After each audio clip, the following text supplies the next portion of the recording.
Hey YouTube, what's up? It's Dazbat here. You're gonna have to forgive the lighting and everything tonight. All will become clear. Okay, so yesterday I was kind of telling you about my escapades with the NHS and going to the drop-in centre in regards to the coughing and the pains.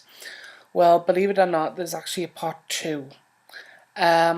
And you'll notice that I'm in the lounge position. I'm not actually very well. I'm sitting here with a blankie, and I've got a drink behind me, and I've been kind of like in this mode all day. Actually, I've been sitting no, just actually listening to radio dramas and falling asleep to them, which has been kind of nice. So anyway, on with the saga. So up until that point, everything was fine. Edited the video, went off to bed. It was a late one, and I took some painkillers because I was planning on getting a decent night's sleep. So I went to bed at about 1, and I was expecting to be, quite sleepy, and the sleep was like on and off, on and off. Okay, so 3:15 this morning, I woke up with the most horrendous abdominal pain in my upper abdomen, and honest to God, I have never experienced pain like it. When you have a general tummy ache and you kind of get a bit of an upset stomach, this wasn't that. This was completely different. It was like I had swallowed hot coals and my stomach was just on fire, and the pain went all the way around in my back. Could not get comfortable. And then to top it up, really, really gross bit, but I threw up a few times, so I knew that there was a problem.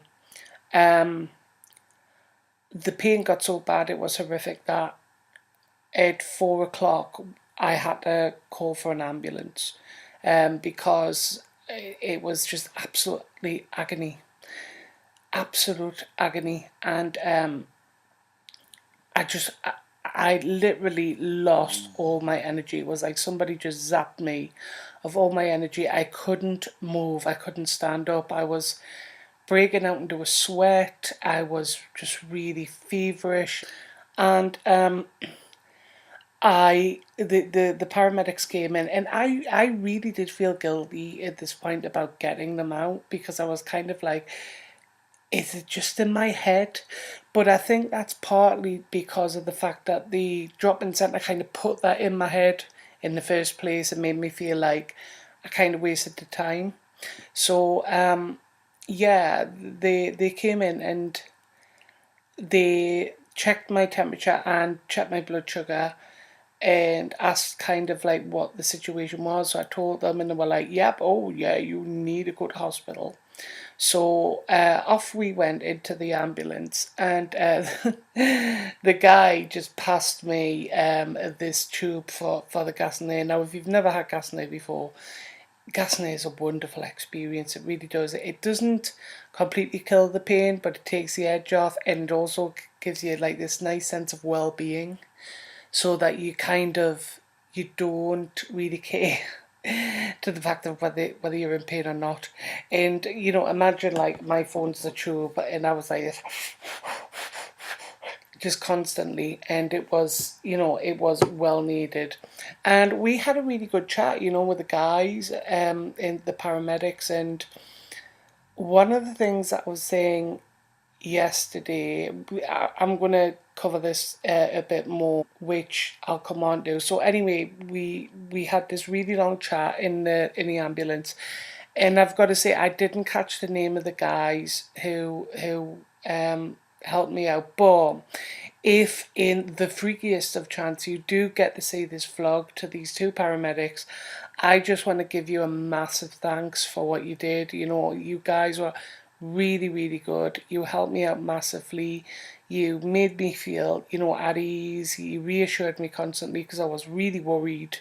And you were great. You were absolutely brilliant. So thank you so much to the two of you. Anyway, before I carry on, here's a little bit of a laugh. So I don't know whether I mentioned it in earlier videos, but when I speak on the phone, because my voice is more high pitched, a lot of people misinterpret me as being a woman. And when I was speaking to the emergency agent was asking me all these questions, and one of the things he said, "We just have to check this to make sure that you're pregnant. To make sure you're not pregnant."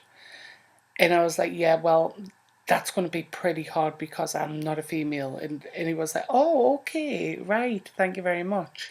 And the paramedics got a bit of a shock because they were expecting to see a female because that's what they told them, that I was a female, and obviously I'm not. Um, so where was I anyway? Because I waffled. So yeah, we're in the ambulance, and then they took me in, and then the hospital was on high alert because they thought that I had suspected Ebola virus. I don't even know where that came from. I've no idea. Ebola? Really? Me? No, no. We got in, they were like, "Have you ever been to Nigeria?" I'm like, "No, been to Thailand." And they were like, "Okay, where did you go then?" I was like, "3 months ago." They're like, "Okay, you haven't got Ebola, you're fine."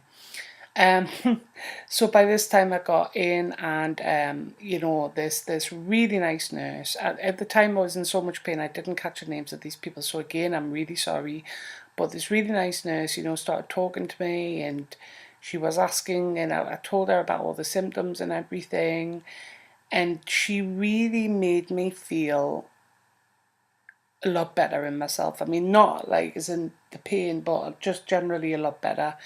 And I'm not the biggest guy for needles. I mean, yeah, I've got tattoos, but I'm really not a big guy for needles. I'm not.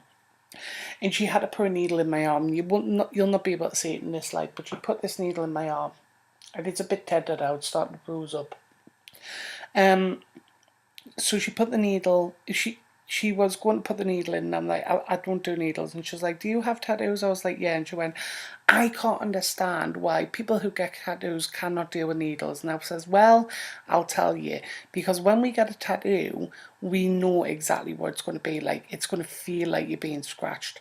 The difference being is, as you guys say, it's a little scratch, and it's not. It's a great big sting. They put this really long needle and they stick it in your arm, and then all the way in, and you're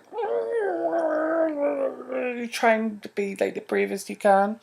And she was like, "Well, what would you prefer me to say?" And I says, "Well, something along the lines of, okay, great big needle going in your arm now."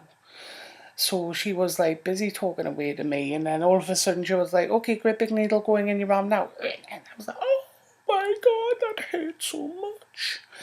But she then took some bloods, and then this really funky doctor came in, and he was, pretty young, probably younger than me, and he started going through all this stuff that, telling them all my symptoms and everything, told them the whole shebang, the whole existing story to do with the drop-in centre and the cough and the chest pains and everything else. And he was great. He was absolutely brilliant. He had a bit feel around, my tummy, and he was great, and he said from the feel of my stomach, yeah, it wasn't in my imagination, it wasn't a tummy ache. Turns out that it may be my gallbladder. I could have gallstones, and what happens is the gallbladder gets all inflamed, and then because it gets all inflamed, it creates this massive amount of pain, and people call it an attack.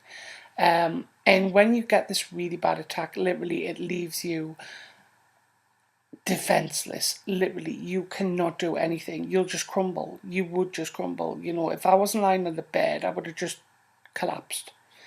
That is really how bad it is. It is horrendous, the pain. So I had to wait for my blood test to come back, and they came back fine. And my other samples came back fine. I had a chest x-ray, my lungs came back clear. Whew, I'm really, really glad to hear that was okay.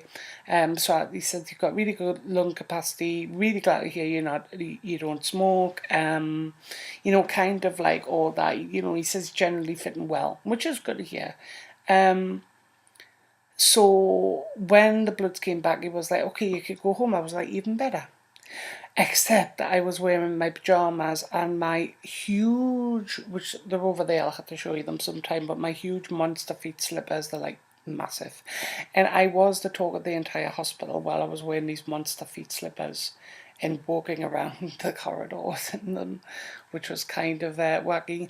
But generally, do not worry, I'm okay. I'm feeling better now. The pain subsided. I'm hoping tonight it's not going to return because I could not do it with the night like it was last night.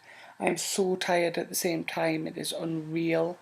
Um, and here's the thing that I wanted to, this was the main point that I wanted to get. It wasn't really about me, but here's something I learned. Okay, it goes to show that this NHS, yes, there is big problems with it, but the problems that are with it are not related to the nurses and the paramedics and etc who do their job and do a damn good job as well. I learned that the day. When I was talking to the two paramedics who were taking me to the hospital, they had to take me to a hospital which was 30 minutes from me.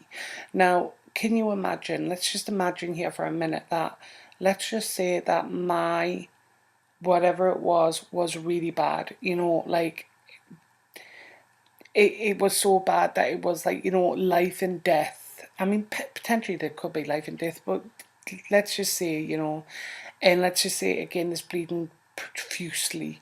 Um, they've got 30 minutes to take me to a hospital. That is not acceptable, and it's not their fault either. Now, there's a hospital not 10 minutes from here that used to have an A&E and doesn't any longer because they want to centralise all these A&Es, and it's put extra work on them. I don't find that acceptable at all. It's not fair on the paramedics, it's not fair on the patients, it's not fair on the staff. Definitely not. Twice as much workload and no more staff, you know, and they're always saying about staff shortages. Well, let the government stop, you know, training these people up, you know, to get them into these places and get some, you know, get some positions filled so that more people can be seen. And the same again goes to the guys at North Tees General. They were absolutely superb. They were so nice, so welcoming. They were so hospitable. They were absolutely great. They really, really did. They made me feel at ease. They made me feel a lot better. They did not make me feel like I had anything to feel guilty about. And you know, they knew what they were doing and they really do care. They really do. So that is the point of the vlog that I'm making. It's just really was to say that, you know, the NHS is, yes, it has issues, but the issues that are going on are from a lot higher up.